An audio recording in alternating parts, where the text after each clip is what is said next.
pemerintahan Indonesia, baik atau? Pertanyaan ini mencerminkan dilema yang dihadapi masyarakat Indonesia hari ini. Jawabannya tidak bisa hitam putih, karena menilai pemerintahan selalu seperti melihat dua sisi mata uang. Pemerintahan Indonesia adaptif dan berhasil dalam pembangunan fisik. Namun, masih rapuh dan penuh rapor merah dalam penegakan hukum serta kualitas demokrasi. Untuk menyimpulkannya dengan adil, mari kita timbang posisi Indonesia ke dalam dua kategori besar. Sisi baik. Mengapa bisa dibilang baik? Infrastruktur yang nyata, akses transportasi, jalan tol, bandara, dan pelabuhan kini lebih merata. Ini membuka isolasi daerah-daerah tertinggal di seluruh Indonesia. Ketahanan ekonomi. Di tengah badai global, ekonomi Indonesia relatif stabil dan tumbuh di kisaran 5%. Kebanggaan internasional, Indonesia semakin disegani di panggung politik dunia. Mulai dari suksesnya presidensi G20, keketuaan ASEAN, hingga posisi tawar kuat hilirisasi tambang. Sisi, alias tanda tanya besar, mengapa banyak yang kecewa, hukum yang tebang pilih. Slogan negara hukum sering terasa seperti negara kekuasaan. Persepsi publik melihat hukum tajam ke bawah, tetapi tumpul ke atas. Terutama jika menyangkut elit politik atau keluarga penguasa. Korupsi yang meluas, KPK yang dulunya ditakuti, kini dinilai mengalami pelemahan sistematis. Korupsi tidak hanya di pusat, tapi sudah beranak pinak hingga ke tingkat desa. Melalui penyalahgunaan dana-dana publik, demokrasi yang mundur, banyak pengamat menilai iklim demokrasi kita mengalami kejenuhan. Kebebasan berpendapat di media sosial sering dihantui oleh Undang-Undang ITE. Proses legislasi sering dikebut tanpa mendengarkan aspirasi rakyat jelata. Kesimpulan, apakah pemerintahan kita baik? Ya, untuk urusan membangun fisik dan menjaga stabilitas ekonomi. Apakah pemerintahan kita buruk? Ya, untuk urusan menjaga etika politik, memberantas korupsi, dan merawat keadilan hukum. Pemerintah menyediakan wadah berupa fasilitas dan pertumbuhan ekonomi. Tugas kita sebagai warga negara adalah mengkritisi dan mengawal agar isi wadah tersebut, yaitu keadilan dan kesejahteraan, bisa dirasakan oleh seluruh rakyat, bukan cuma segelintir elit. Berikut rekam jejak pemerintahan Indonesia. Ke-1.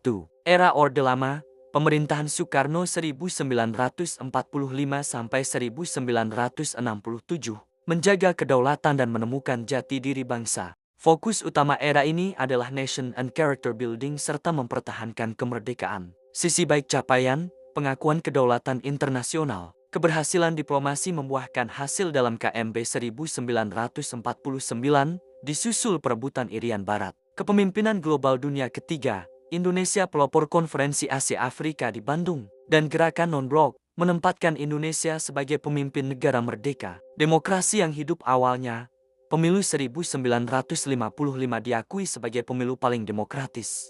Sisi buruk kelemahan dan kejatuhan, instabilitas politik dan pemberontakan. Sistem demokrasi liberal menyebabkan kabinet jatuh bangun, menghambat pembangunan. Muncul berbagai pemberontakan daerah seperti PRLI atau Permesta dan DI atau TI. Otoritarianisme demokrasi terpimpin.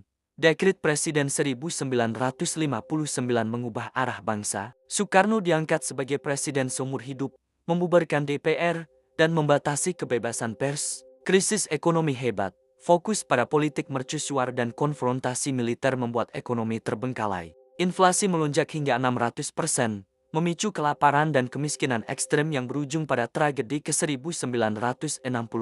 Kedua, era Orde Baru, pemerintahan Soeharto 1967 sampai 1998.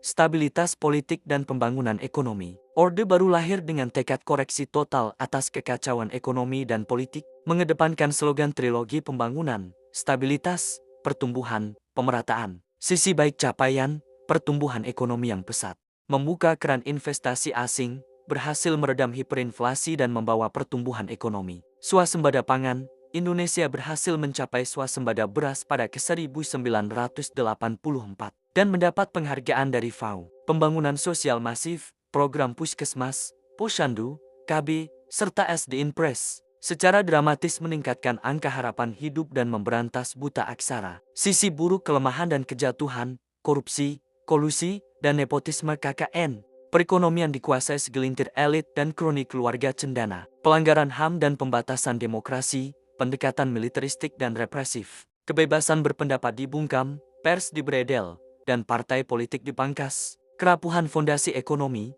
ditopang utang luar negeri jangka pendek yang besar. Ketika krisis moneter Asia melanda 1997, fondasi ini runtuh seketika. Nilai tukar rupiah terjun bebas, memicu kerusuhan masa Mei tahun 1998 yang memaksa Soeharto mundur.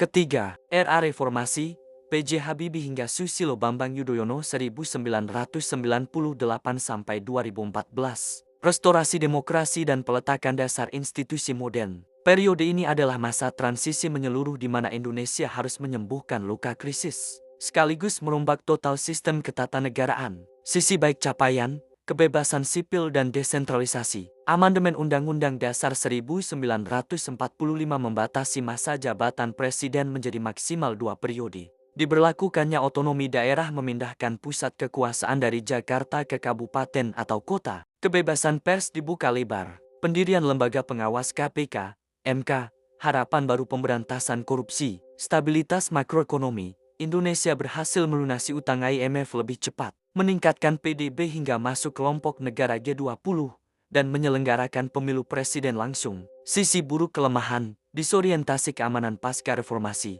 Melemahnya kontrol pusat memicu konflik komunal berbasis SARA di beberapa daerah, serta lepasnya Timur Timur melalui referendum. Korupsi yang terdesentralisasi, praktik korupsi ikut pindah ke daerah. Banyak kepala daerah dan anggota DPRD tersangkut kasus hukum karena memegang anggaran besar tanpa pengawasan yang matang. Ketidakpastian hukum, institusi hukum baru sering bergesekan. Pengambilan keputusan ekonomi sering berjalan lambat karena birokrasi yang gemuk. Akibat politik akomodasi koalisi bagi-bagi kursi. Keempat, era kontemporer, pemerintahan Joko Widodo 2014 sampai 2024. Konektivitas fisik dan hilirisasi industri. Era ini berfokus pada pembangunan fisik yang agresif untuk mengejar ketertinggalan. Sisi baik capaian, pembangunan infrastruktur yang Indonesia sentris. Pembangunan jalan tol, bandara baru, pelabuhan, dan bendungan merambah hingga ke wilayah timur. Hilirisasi sumber daya alam, keberanian melarang ekspor biji mentah, dan mewajibkan pembangunan smelter di dalam negeri berhasil meningkatkan nilai tambah. Menciptakan lapangan kerja baru di daerah penghasil tambang. Ketahanan menghadapi krisis global, penanganan aspek kesehatan dan ekonomi pada pandemi COVID-19. Dinilai relatif sukses dan membuat pertumbuhan ekonomi pasca pandemi kembali stabil.